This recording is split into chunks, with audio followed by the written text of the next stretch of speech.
नारायण लोखंडे साहेब नमस्कार. मी तुमचा कॉन्टॅक्ट हा मला यूट्यूबवरून डिस्क्रिप्शनमधून मिळाला.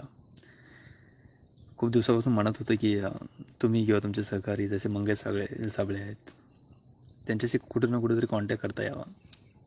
माझा जिल्हा वेगळा पडतो, थोडा दूरच आहे मी तुमच्या लोकांपासून. पण तुमची जी संघटना उभी राहते, माझ्यासारखे हजारो तरुण तुम्हाला फॉलो करतात हे विसरू नका. मला थोडक्यात परिचय देतो. मी एक सैनिक आहे आणि यूट्यूबवरती तुमच्या बऱ्याच घडामोडी मी कंटिन्यू पाहत असतो.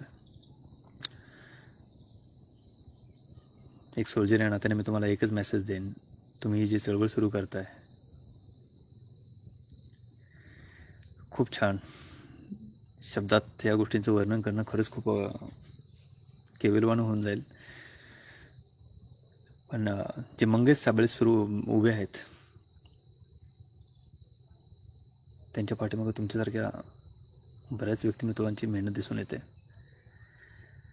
मंगेश साबळे एक होतकरू तरुण आपल्या समाजात, समाज कोणताही असू द्या, प्रत्येक समाजातून एक मंगेश साबळे बाहेर निघाला पाहिजे. तो यासाठीच, कारण की गोरगरिबांचा जो कैवारी म्हणावा लागेल ना, तर ते लाखो रुपयांची कांजी घालून फिरणारे नाही आपले कैवारी होऊ शकत. ते आपले पोळ्या लाटून आपली जेब भरून मग कुठंतरी राहिलेल्या वेळात फक्त फोटो खेचण्यापुरतं किंवा कार्यक्रम करण्यापुरतं फक्त कार्यकर्ते किंवा गोरगरीब त्यांना आठवायला लागतात. प्रत्येक गावाचं एक स्ट्रक्चर फिक्स आहे. 10-15 पुढारी, त्यांनी फक्त आपल्या पोळ्या त्या नेतानागरी करून आपल्या पोळ्या भाजून घ्यायची, आपली घरं भरायची. बाकीच्यांनी फक्त ते म्हणतील त्या पद्धतीने एक अनपढ वोटर म्हणूनच त्यांनी समोर जायचं आणि त्या व्यक्तीवरती शिक्कामोर्तब करायचा. गावाच्या 100-500-1000 मतांवरती मग त्यांनी आपली घरं भरायची. मग त्या गोरगरिबांच्या हातात काय?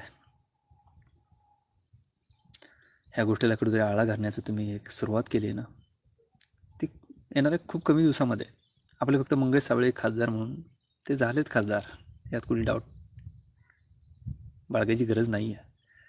थोडंफार एफर्ट लावून तुम्ही कामं करा. प्रत्येक गावागावात पोचा, गोरगरिबांपर्यंत पोचा. तुम्हाला जास्त पैसा खर्च करायची किंवा जास्त ॲडव्हर्टायझिंग करायची गरजच नाही भासणार आहे. आणि जेव्हा हा एक मंगेश साबळे लोकांच्या समोर ताकदीनशी आणि एक रेकॉर्ड मतानी ज्या वेळेला समोर येईल ना, त्यानंतर बाकी येणाऱ्या काही दिवसामध्ये 288 मंगेश साबळे प्रत्येक जातीतून बाहेर पडले पाहिजेत. आणि ते आपले होतील, ते आपले घरातले अडीअडचणी, आपल्या शेतकऱ्यांची दुखणं, आपल्या गोरगरिबांचं, आपल्या तरुणांचं जे हाल होत आहेत त्याला आळा घालण्याचं ते नक्कीच काम करतील. जो आलिशान बंगल्यामध्ये राहतो, जो 5 स्टार 7 स्टार लाईफ जगतो, त्याला काय कळणार आहे हो? आपल्याला असा नेता कुठेतरी बघूया की तो आपल्या गावात म्हणजे सगळ्यात कमजोर कुटुंब असेल, ज्याला 2 वेळचं अन्न पण मिळत असेल, त्या डोक्यावरती जे छत व्यवस्थित नसेल, अशा घरात येऊन त्या नेत्याने 4 दिवस राहणार असा नेता येऊ देत की.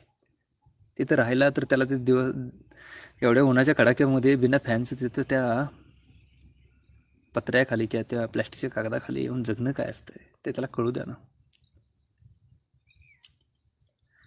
तो सकाळ संध्याकाळ बिना कालवणाचं किंवा चटणीसोबत किंवा तेलासोबत कसा भात खातोय किंवा भाकरी कशी कांद्यासोबत खातोय हे त्याला कळू द्या ना. आणि तो कांदा किंवा ती भाकरी पोटामध्ये कशी जाते, ती भूक नक्की कोणत्या कष्टाने निर्माण होते ते त्याला कळू द्या ना. मच्छरदाणीशिवाय झोपणं काय असते ते त्याला समजू द्या ना. लाखो रुपयांची पायापुसणी त्यांच्या पायाखाली असतो.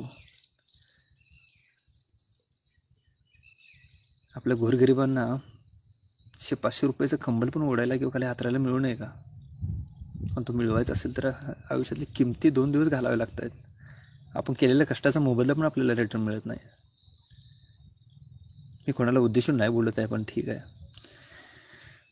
तुम्ही प्रत्येक नेता नगरीचे जे माजी असतील किंवा जे आता सध्या आहेत त्यांची लिस्ट काढा ना, आणि त्यांची फक्त प्रॉपर्टी तुम्ही काढा. जनतेची कैवारी मानतो ना आपण, त्यांना त्यांची ठीक आहे, लखला बसू त्यांना त्यांची 7 स्टार लाईफ.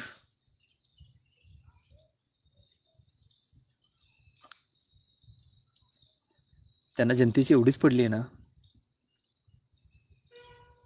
मग आपल्यासोबत राहून अशा प्रकारचं जगणं ते कसे काय नजरअंदाज करू शकतात? हा विषय फक्त ऐकून सोडण्यासारखा नाही आहे.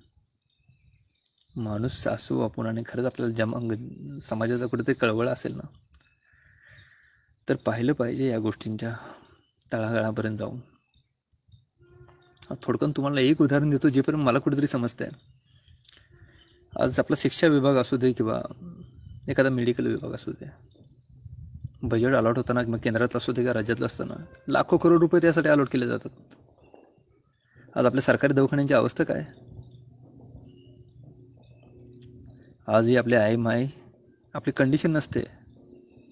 एखाद्या सरकारी डॉक्टरकडे गेलेत आणि त्या ठिकाणी व्यवस्थित तो जर पैसा पोहोचला तर आपल्याला जे बाहेर 500-1000 रुपयाचे खर्च करायची वेळ येते ते आपले पैसे वाचतील.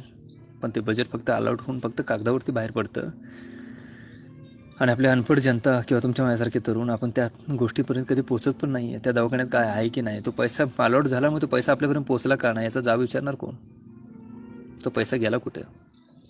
ना एखादं ऑपरेशन होऊ शकतंय, ना एखादी ती मेडिसिन पाहिजे ती मिळू शकते. सरकारी दवाखान्यात गेला तरी तो डॉक्टर मस्तपैकी लंबी चौडी त्याचं मेडिकलवाल्यासोबत सेटअप असते क्लिअरली. ठीक आहे, या पद्धतीच्या गोळ्या मी तुझ्याकडे माझ्याकडे असल्या तरी तुझ्याकडे लिहून देणार. मी महिन्याला तो एवढे रुपये द्यायचे, तो त्याचा तेवढा धंदा कमवून देणार. फक्त एक उदाहरण सांगितले. बाकी तुम्ही मग ते बांधकाम विभाग असू दे, बाकी असे हजारो विभाग असतील. मी कुठला राजकारणी नाही आहे. मला एकच सांगायचं आहे की ठीक आहे, मी माझ्या आयुष्यात काहीतरी म्हणलो असतो पण माझ्याकडे पर्याय नव्हता परिस्थितीमुळं. माझं शिक्षण मला अर्धवट सोडून मला कुठेतरी